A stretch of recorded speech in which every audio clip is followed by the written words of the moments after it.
살아있는 전설이라 불리기에 손색이 없는 클린트 이스트우드는 신기한 감독입니다. 90줄에 들어선 나이에도 불구하고 왕성한 활동을 펼치는 것도 놀라운데 작품마다 특별한 기복 없이 일정 수준 이상의 완성도를 보여줍니다. 저는 이러한 활동의 원동력이 이스트우드 감독 연출의 방향성 때문이라고 생각하는데요. 그는 특별하거나 감탄할 만한 기교를 부리지 않고 연륜이라고밖에 설명이 안 되는 관조적인 시선으로 이야기를 끌어갑니다. 이러한 연출은 관객들로 하여금 영화를 편안하게 관람케 하는 힘이 있으며 실제 사건을 영화적으로 풀어내는데 유용한 방식이 아닐까 싶습니다. 이스트우드의 후반기 필모그래피 중 실제 벌어졌던 사건을 소재로 한 영화가 다수임은 결코 우연이 아닐 것입니다. 1996년 애틀랜타 올림픽에서 벌어진 폭탄 테러 사건을 영화화한 2019년 작품 리차드 주얼 또한 이스트우드의 또 다른 실화 배경 수작입니다. 전직 경찰로서 불의한 것을 보면 참지 못하고 남들은 그냥 대충 넘어갈 만한 세부적인 규정을 지켜내는 것에 병적이며 생각 자체가 상대방을 배려하는 데 습관적인, 그러니까 소위 오지랖이 너무 넓은 리차드 주얼은 특유의 예민함으로 행사장에 폭탄 가방을 발견하여 일약 영웅이 되지만 별다른 증거를 찾지 못한 FBI의 오인으로 단숨에 테러범으로 의심받게 되며 심각한 고초를 겪게 됩니다. 리차드 주얼을 이끄는 힘은 단연 배우들의 연기입니다. 주인공이지만 대중들에게 다소 낯선 배우 폴 월터 하우저를 중심으로 어머니 역의 캐시 베이츠와 변호사 역의 샘 로겔이 구구절절한 연기를 선보이고 있으며 주인공을 궁지에 몰아넣는 FBI의 요원 존 햄과 특종에 대한 욕망에 영혼까지 팔아버리는 여기자 역의 올리비아 와일드도 꽤 탄탄합니다. 배우들이 최대한 활약하는 장을 마련해주는 것은 이스트우드 감독의 연출 철학에서 비롯됩니다. 그는 배우들에게 지시를 많이 하지 않고 요점만 전달하는 방식을 취한다고 하는데 한 인터뷰에서 배우들의 연기를 위해서는 감독이 긴장하지 않고 톤을 유지해야 한다. 혼란 속에서 에너지를 뽑으려는 감독도 있는데 나는 그런 게 너무 싫다라고 밝힌 적도 있습니다.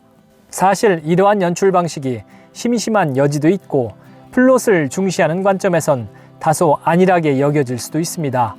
리차드 주얼도 마찬가지죠. 영화를 보면서 시종일관 드는 생각이 있습니다.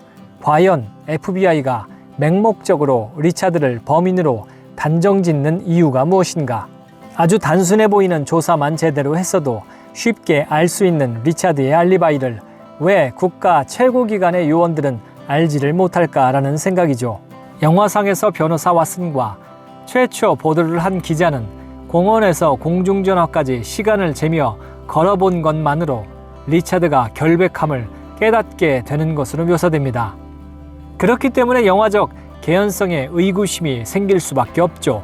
프레임 밖에서 실제적으로는 복잡, 다단한 상황이 존재한다 하더라도 영화는 이런 단순한 질문에 뾰족이 연결되는 단서를 보여주지 않는 것입니다. 영화상에서 FBI는 공범이 있음을 확신하는 것으로 잠깐 암시될 뿐이죠.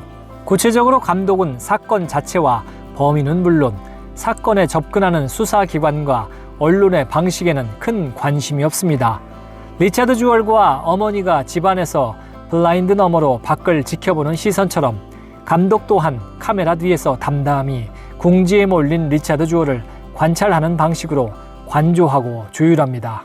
이러한 방향성은 할리우드식 전개에 익숙한 관객들에게는 분명한 답답함으로 작용될 수 있지만 이것이 실제 사건임을 감안할 때 수사기관과 언론에 대한 비판의 시선으로 받아들일 수도 있습니다.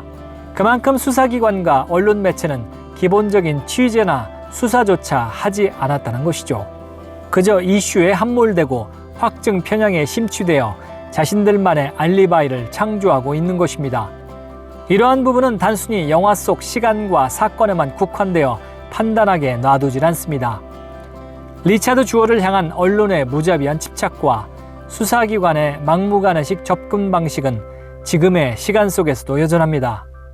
1996년의 현실과 비교할 때 지금의 상황이 충분히 이성적이라 할 수 있을까요? 그 시절의 기자와 FBI의 역할은 지금도 사람만 바뀔 뿐 동일한 모습으로 반복 재현되고 있지 않은가요?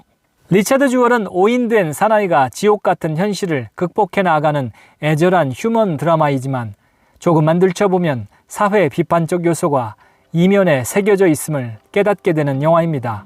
영화에선 리차드 주얼이 테러범으로 의심된다는 최초 기사를 쓴 여기자가 후반부에 참회를 하는 듯 눈물을 흘리는 것으로 묘사됩니다. 하지만 과연 실제 기자가 저렇게 눈물을 흘렸을까 싶습니다. 오히려 언론을 조롱하는 감독 고도의 연출이 아닐까 싶은 생각까지 들지요.